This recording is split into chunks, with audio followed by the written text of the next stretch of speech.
जब परीक्षित जी का जन्म होता है तो परीक्षित ही भगवान की कथा को सुखदेव के माध्यम से सुनते हैं और वहीं पर बैठ करके सूत जी महाराज कथा सुनते हैं, जिससे धरातल पर आई। लिखते हैं श्री व्यास जी महाराज, यदा मृदे कौरवसे जनयाना वीरे वधो वीर गति गतेषु विकोदराद विद्व गदा विरमरसो भगनो दंडै धृतराष्ट्रपुत्रा।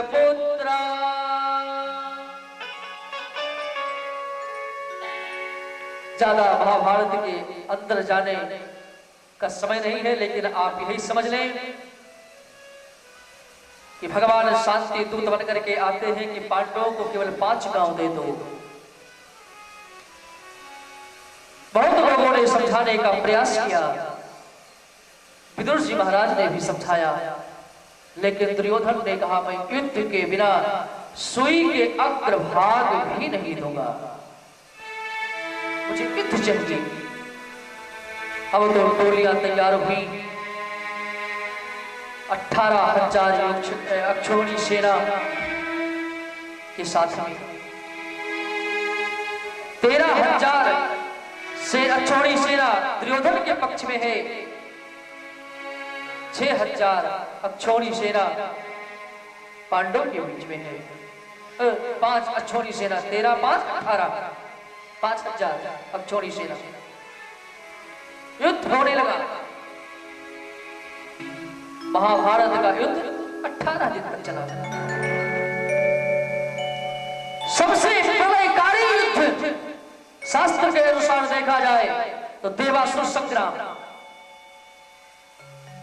जो 10,000 वर्ष से भी ज्यादा चला। उसके बाद में दूसरा युद्ध त्रेता का राम रावण के बीच में, जो 84 दिन तक चला रहा। ऐसा युद्ध भूतो न भविष्य। और तीसरा युद्ध जो कि द्वापर के अंत में 18 दिन तक महाभारत के नाम से विख्यात हुआ। ये 3 युद्ध शास्त्र में प्रमाण स्वरूप है। भीष्म पितामह 10वें 11वें दिन बाण की सैया पर लेट जाते हैं। दुर्योधन की सेना धीरे धीरे खत्म होने लगी। कर्ण भी मारा गया, दुशासन भी मारा गया, इसका षड्यंत्रकारी मामा शकुनी भी मारा गया। स्वयं दुर्योधन जाकर के जल में समाधि ले लेता है, छिप जाता है। ललकारने पर सामने आता है, लेकिन भीम के गदा से उसके भी जांघ टूट गए। रण मैदान में अकेला पड़ा कराह रहा है, असहाय पीड़ा है। तमाम शवों के बीच में सस्ती है। लोग मरना तो चाहते हैं, यदि कहने बात से मौत आ जाती ना, तो जहां पर देखो घर में 10 बार मेरी मौत आ जाए, ऑफिस में मालिक, घर में मालकिन, घर में बच्चे, जिसको देखो मेरी मौत आ जाए, मेरी मौत आ जाए, तो भागने से मौत भी नहीं आती। दुर्योधन की रोने की आवाज रात्रि में पूरे कुरुक्षेत्र में छा गई। एक तरफ दुर्योधन पड़ा है टूटी जांघ की तरह, दूसरी छोर पर भीष्म पितामह बाणों की सैया पर पड़े हैं।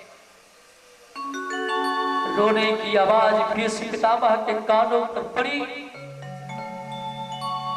वो बूढ़ा दादा भीष्म पितामह रो पड़ा। दुर्योधन, मैं जानता था एक दिन ऐसा होना है, मैं जानता था, लेकिन तुमने किसी के समझाने पर नहीं माना।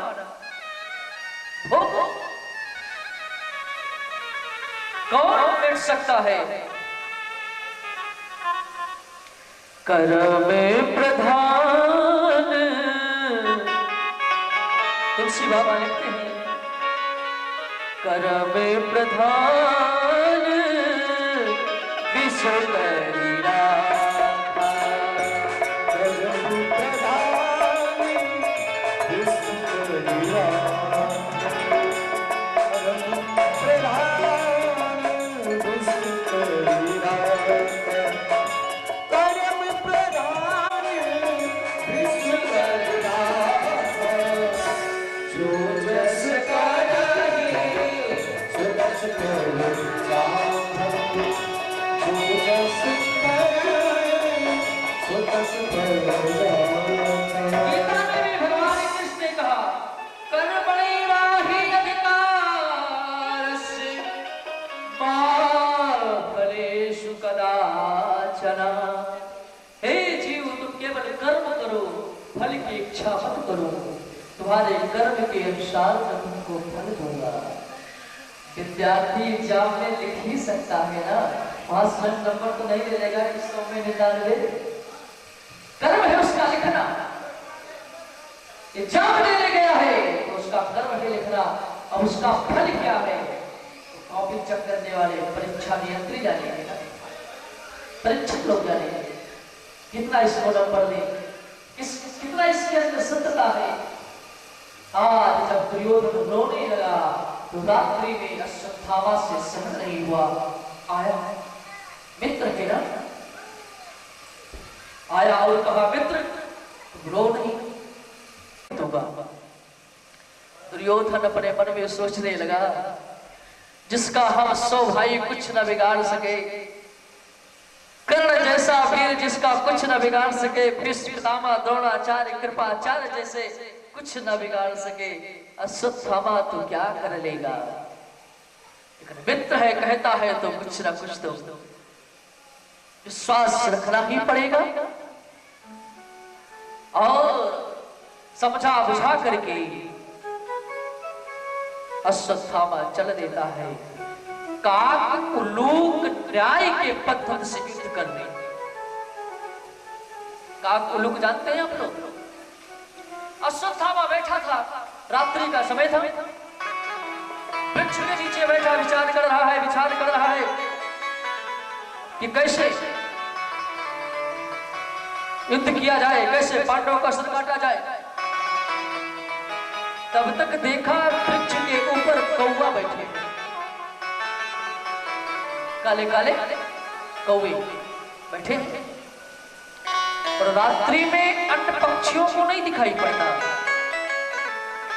लेकिन एक पक्षी है जो उल्लू, जानते हैं उल्लू? लक्ष्मी जी की सवारी जानना पड़ेगा, लक्ष्मी की चाह रखोगे तो उल्लू को जानना पड़ेगा। उल्लू को रात में दिखाई पड़ता है, लोग कहते हैं ना भैया उल्लू हो गए आप क्या है? अब वो अपने को उल्लू समझ ले, उल्लू वाला कि रात में देखने वाला उल्लू, उसकी समझदारी की बात है। तो अश्वत्थामा ने देखा कि कौवों का झुंड वृक्ष पर बैठा था, एक उल्लू आया, सभी कौवों के ऊपर हमला कर दिया, और कुछ कौवे तो भाग गए इधर उधर, उसको मार गिराया। अकेला उल्लू, क्योंकि तो कौवे देख नहीं पाते रात्रि में। सोचा रात्रि में हमला करूंगा, लेकिन वाह रे मेरे प्रभु, जिसको मेरे कृष्ण मेरे कन्हैया बचाना चाहे, जिसको मेरे ठाकुर बचाना चाहे, फिर इसको कौन मार सकता है। जाको राखे साइया मार सके ना को, जाको राखे साइया मार सके ना को, बाल न बाता कर सके, चाहे जब पैरी हो कबीरा, चाहे जब पैरी हो।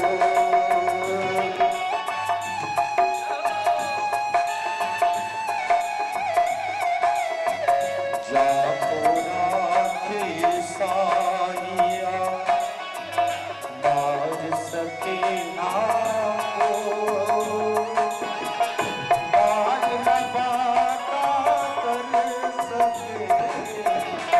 चाहे जग बैरी हो कबीरा, चाहे जग बैरी हो। भगवान जिसकी रक्षा करना चाहे उसको कोई मार नहीं सकता। आज भगवान ने पांडवों से कहा, देखो आज विजय की रात्रि है तो विजय का जश्न शत्रुओं के शिविर में मनाना चाहिए, इसलिए पांडव तुम चलो मेरे साथ। और यहाँ पिता की सैया खाली थी तो द्रौपदी के उत्पन्न हुए 5 पुत्र 5 पांडवों से अपने पिता की सैया पर सो गए। अश्वत्थामा आया रात्रि में कृपाण लेकर के सर को काट लिया। रात्रि में दिखाई नहीं पड़ रहा था, एक में पकड़कर चोटी को लेकर गया, मैं पांडव का सर लेकर के आया। दुर्योधन सोचने लगा हो नहीं सकता। तब तक बिजली चमकी, देखा ये पांडव नहीं पांडव के पुत्र हैं। दुर्योधन और रोने लगा, मित्र तूने क्या किया? अरे कम से कम इनको जीवित छोड़ते तो कभी न कभी याद आती मेरी, तो मुझे श्राद्ध में पिंडदान करते, जल देते, मुझे मिलता। तो तुमने तो मेरे कुल को खत्म कर दिया। देखिए वंश में कोई भी होना तो भी अपने पितृ के लिए जब वो करता है तो पूरी वंशावली उसकी तृप्त हो जाती है, ऐसा शास्त्र कहते हैं। आज दुर्योधन रोने लगा कि भले मेरे शत्रु के पुत्र थे, लेकिन जब गया में जाते श्राद्ध करने के लिए पंडित जी कहते अपने पूर्वजों का नाम लो, अपने पिता का नाम लेते, अपने दादा अपने चाचा का नाम लो तो मेरा नाम लेते, मैं मुक्त हो जाता। तुमने क्या किया? ऐसा कह करके अपने प्राण को छोड़ दिया। यहां सुबह हुई, द्रौपदी ने देखा कि मेरे पुत्र सोए हैं लेकिन उनका सर नहीं है, विलाप करने लगी, रोने लगी। पांडव भगवान कृष्ण भी आ गए और अर्जुन ने संकल्प ले लिया कि द्रौपदी जिसने हमारे पुत्रों का ये कर्म किया, ये कृत्य किया, सर काटा, उसको मैं जीवित नहीं छोड़ूंगा। भगवान द्वारकाधीश रथ पर चालक बनकर बैठे, अर्जुन भी बैठे, दौड़ पड़े। अश्वत्थामा भागते भागते बहुत दूर गया। जब कृष्ण के रथ को आते हुए देखा, सोचा मेरी मौत हो जाएगी, तो ब्रह्मास्त्र चला दिया। और जब ब्रह्मास्त्र आते देख करके भगवान कृष्ण के चरणों में अर्जुन गिर गए। त्राहि माम त्राहि माम,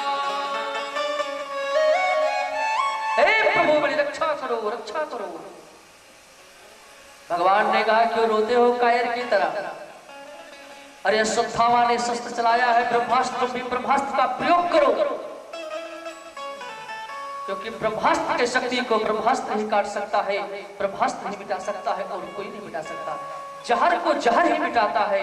आपको किसी को सर्प डसा हो, डॉक्टर के यहाँ जाओगे तो भी पॉइजन का ही इंजेक्शन लगाएगा। सर्प के जहर को रोकने के लिए ऐसा मेडिकल कहता है, ऐसे डॉक्टर बताते हैं। हाँ, फिर उसके जहर को कंट्रोल करने के लिए अन्य दवाई करेंगे। भगवान ने कहा तुम भी ब्रह्मास्त्र का प्रयोग करो। अर्जुन ने ब्रह्मास्त्र का प्रयोग किया, दोनों जाकर आपस में टकराए। प्रलय आने का आ गया, मानो प्रलय आने वाला है। भगवान ने कहा तुम्हारे पास दिव्य शक्ति है तो खींच लो दोनों को। अर्जुन ने शांत कर दिया, दौड़कर अश्वत्थामा को पकड़कर रस्सी से बांधकर कुटिया में लेकर आए। द्रौपदी अन्य दास दासियों के साथ, महारानियों के साथ विलाप कर रही। अश्वत्थामा बांध कर लाया गया, जो भी देखा वो बाद में ये परीक्षित नाम से विख्यात हुए। परिक्षिता सारक्षिता परक्षिता, भगवान की इच्छा से इनकी भगवान से रक्षा हुई, इसलिए इनका नाम परीक्षित पड़ा। बोलिए परीक्षित जी महाराज की जय। और परीक्षित का जन्म उत्सव आनंद मनाया गया खूब धूमधाम से। उसके बाद में भगवान द्वारिका को जाते हैं, साथ में अर्जुन भी जाते हैं। इसके आगे की कथा हम सभी लोग कल श्रवण करेंगे। और सभी लोग समय का ध्यान देते हुए आप लोग यहाँ पर आवे, आप लोग आवे, अपने परिवार वालों को लावे, अपने पड़ोसियों को लावे, क्योंकि ये कथा निमित्त मात्र हमारे माननीय श्री मुरारी लाल जी ने, लेकिन ऐसी व्यवस्था किया है कि आप लोग भी सुन करके आनंद उठा लें। आप जितने लावेंगे ना श्रोता, उसका भी लाभ आपको मिलेगा। और भागवत कथा सुनोगे, सुनवाओगे, उसका आपको लाभ विशेष रूप से मिलेगा। आपके पूर्वज, आपके जो पितृ देवता हैं, आपको आशीष देंगे, आपको धन्यवाद का पात्र बतलाएंगे। सभी लोग बैठ करके भागवत की कथा श्रवण कर रहे हैं। आइए वाणी को विराम दो। इसके पहले 2 बार भगवान का नाम सभी लोग, उसके बाद आरती और प्रसाद। और पुनः कल हम सभी लोग 2:30 बजे यहाँ पर एकत्रित होंगे। 2:30 बजे से कथा प्रारंभ हो जाएगी। आप लोग समय का ध्यान देते हुए समय से आइए, सभी लोग भाव से। श्री राधे राधे राधे, श्री राधे राधे राधे, श्री राधे राधे गोविंद, राधे गोविंद गोविंद, राधे श्री राधे।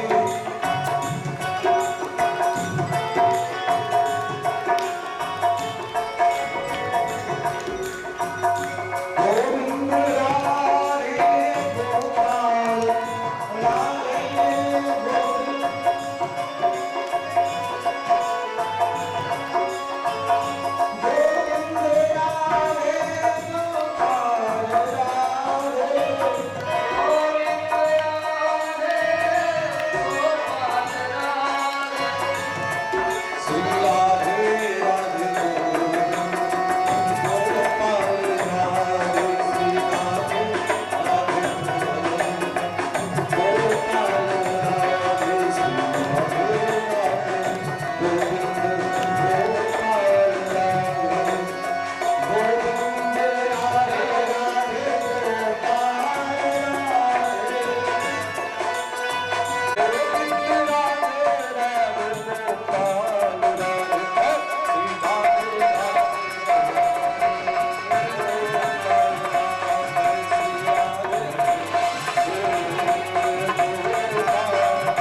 विज्ञान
विकासन विमल विराज विवेक विकासन हो भगवत रहस्य प्रकाशन हो परम ज्योति परमात्मा जगती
बोलिए भागवत भगवान की कर्पूरी गौरम करुणावतारम संसार सारम भुजगेंद्र हारम कर्पूरी गौरम करुणावतारम संसार सारम भुजगेंद्र हारम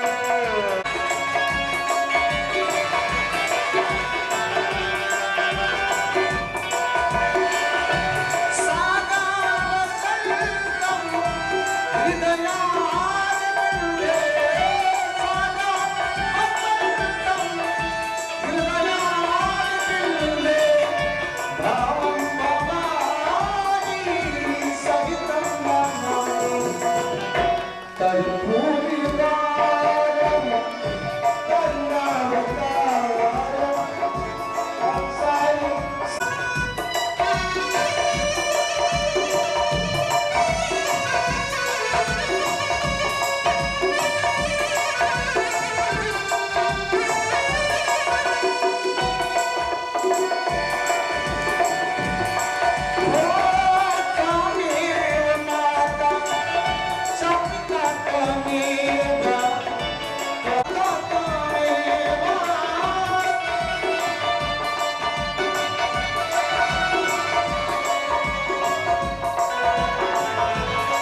जब आप अच्छा कार्य करते चलोगे ना तो लोग हंसेंगे, लोग हंसेंगे।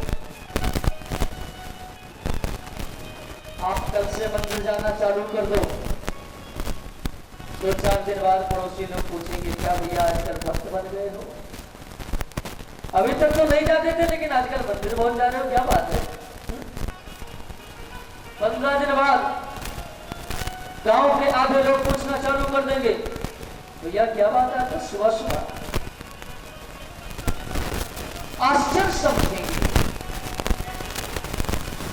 गलत कर्म करने चल जाओ तो कोई नहीं पूछेगा, होता रहता है। अच्छा कर्म करना चाहिए, आप समझोगे, आपका परिवार समझेगा, आपका परिवार समझेगा, पड़ोसी समझेगा, पड़ोसी से गांव समझेगा, गांव से क्षेत्र समझेगा, क्षेत्र से जिला, जिला से प्रदेश, प्रदेश से देश, देश से पूरा विश्व समझ जाएगा। तो राम राज्य की स्थापना तभी हो पाएगी। हम एक उंगली किसी की तरफ दिखाते हैं ना, 3 उंगली मुझे कहते हैं। एक बार बुरा देखने के लिए 3 बार अपने में देखो। बुरा जो खोजन में चला हो जाया करो, जो मुझसे बुरा न को। देखा जाए तो अपने अंदर झांक कर वही सबसे ज्यादा बुरा। कल जो को 4 स्थान दिया, कल जो हंसने लगा महाराज ये मेरा स्वरूप देख करके मुझे 4 स्थान दे हो, ठीक है स्वीकार है, लेकिन कम से कम एक अच्छा स्थान तो दो। तब जाकर के परीक्षित ने कहा अब तुम एक स्थान अपना मनमाना मान लो। कलजुग ने सोचा अच्छा मौका है। बोले कैसे? बोले महाराज देना है तो मुझे स्वर्ण में दे दो, सोने में। परीक्षित जी पसंद देगा तथास्तु। कलजुग का वास सोने में हो गया। अब आप कहोगे महाराज जी फिर तो सोने में कलजुग है तो सोना को पहनना नहीं चाहिए। इसी भागवत में कलजुग का वास सोने में और 11 स्कंध में भगवान बताते हैं कि धातु नामम कांचनम, वह धातुओं में कांचन यानी सोना हो। अब क्या समझा जाए, सोने में कलजुग है कि सोने में भगवान है? प्रश्न खड़ा हुआ कि नहीं? आया हुआ सोने में कलजुग का वास, मेहनत परिश्रम ईमानदारी से कमाया हुआ सोने में भगवान का वास है। इसलिए प्यारे मेहनत से कमाओ, किसी से छीन कर नहीं, हो सके तो मांग कर लो, एक ये। और दूसरा, मेहनत से कमा लेने पर भगवान का भोग लगा दिया जाए, भगवान को समर्पित कर दिया जाए तो वो प्रसाद बन जाता है और प्रसाद में कभी दोष नहीं रहता। कहते हैं बाबा जी ने भी कहा है तुम ही निवेदित भोजन करानी, तुम ही निवेदित भोजन करानी, प्रभु प्रसाद पट भूषण धरनी, प्रभु प्रसाद पट भूषण धरनी। तुलसी बाबा भी कहते हैं भगवान को समर्पित करके प्रसाद स्वरूप वस्त्र लाए नया ठाकुर जी को समर्पित, गाड़ी लाए पहले ठाकुर जी को बैठा दिया। एक बात मैं सच्ची घटना बताऊं, मैं गुजरात में मेरा गुरु जी का एक स्थान है डाकोर, आप लोग नाम सुने होंगे भगवान रणछोड़ का स्थान। वहां पर काठिया खाप चौक मंदिर है महाराज जी, आपको पता है, जो कि श्री नारायण दास जी महाराज त्रिवेणी धाम वाले। तो लगभग ये बात हो गई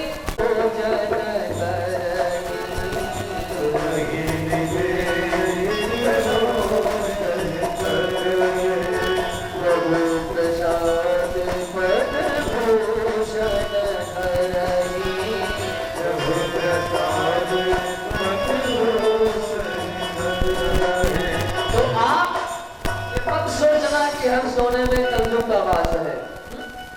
घर में मौजो माताओं से कहो इस सबको फेंको बाहर, कलयुग नहीं। हाँ, ईमानदारी से आप अपने मन से सोचना, ईमानदारी से कमाया हुआ है कि बेईमानी से। आप स्वयं विचार पा जाओगे कलयुग का वास है कि भगवान का वास है। 4 स्थान दिया, कलयुग ने सोचा ठीक 4 स्थान इनके द्वारा, 5वां मेरे द्वारा, अब रहने का स्थान मिल गया।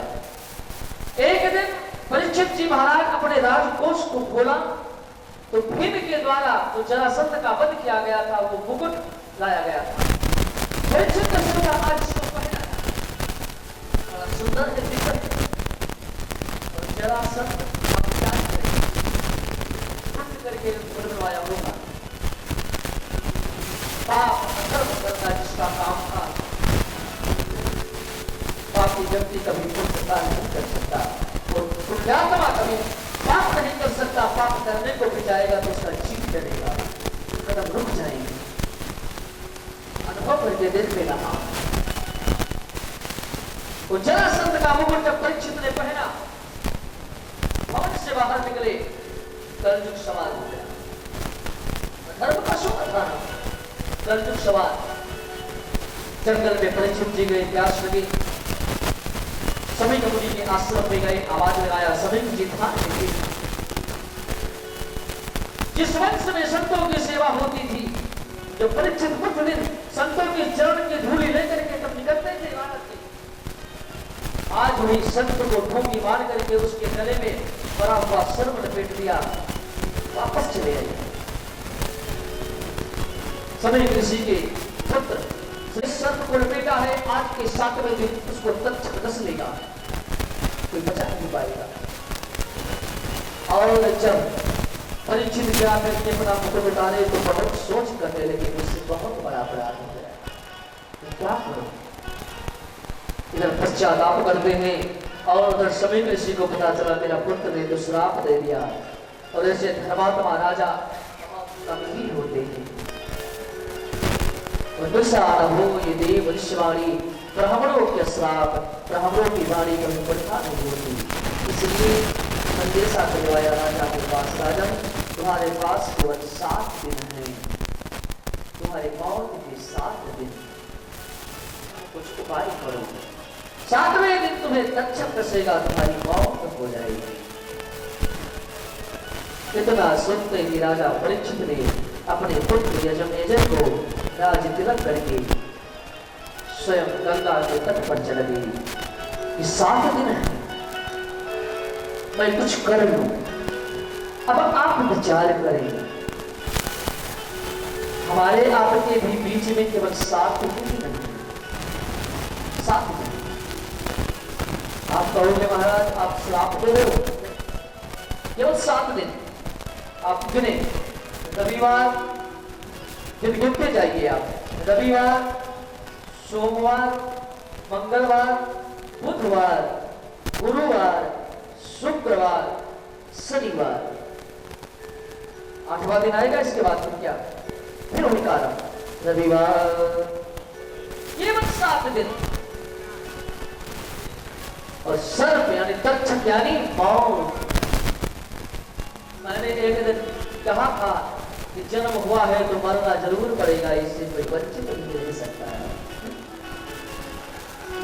इसलिए जैसे परीक्षित ने 7 दिन के लिए अपने जीवन को संभाला, उसे हर मानव को चाहिए कि मैं अपने जीवन को संभालूं, मैं अपने आप को भगवान के चरणों के प्रति आश्रित करूं। किसी ने कहा है जब ये जीवन बिल्कुल अंतिम सीढ़ी पर होगा ना, तो सोचने समझने से कुछ नहीं होगा। मुख से कहोगे राम निकलेगा आम, भजन करते रहो कुछ होने वाला नहीं। कहोगे कृष्ण निकलेगा कृष्ण। और मेरे भाई बहन, मंदिर में या तो अधखिले फूल भगवान के चरणों में चढ़ाए जाते हैं या खिले फूल चढ़ाए जाते हैं, सूखे फूल खाकर फेंक दिए जाते हैं। या अपना कालापन भगवान को समर्पित कर दो या जवानी समर्पित कर दो। और बुढ़े में जब जाओगे भगवान के पास ना, घर में हुई खटपट, चल बाबा के मठ पर, भगवान कहेंगे बेटा तुमने कभी याद नहीं किया, आज क्या आया है खा, इसे रख लगा लो। तो कुछ लोग कहते हैं महाराज अभी तो भक्ति करें, अभी तो बहुत जीना है, भक्ति कर लेंगे। प्यारे हमारे आपके पास एक क्षण का समय नहीं है कि अभी कथा हम कह रहे हैं इसके बाद क्या हो जाए। परीक्षक के पास तो 7 दिन का समय था, विचार करिए 7 दिन का, लेकिन हमारे आपके बीच में 7 मिनट नहीं है। इसलिए हर क्षण भगवान को याद करते रहना चाहिए, क्योंकि हमारे आपके पास कोई ब्रह्मा जी का लिखा हुआ पत्र नहीं है। मुझे 100 साल ही जीना है, 75 साल सोचते रहो।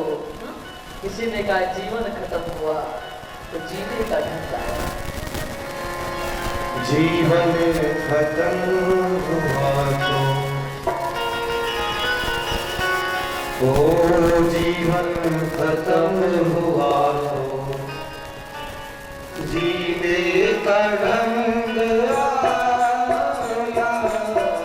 जीवन खत्म हुआ तो जीने का ढंग आया।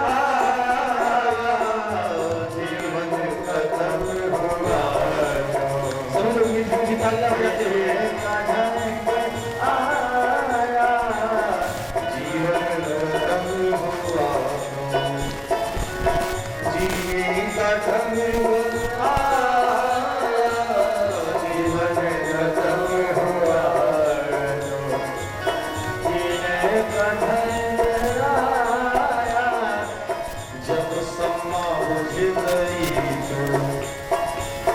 जब सम्मा बुझ गई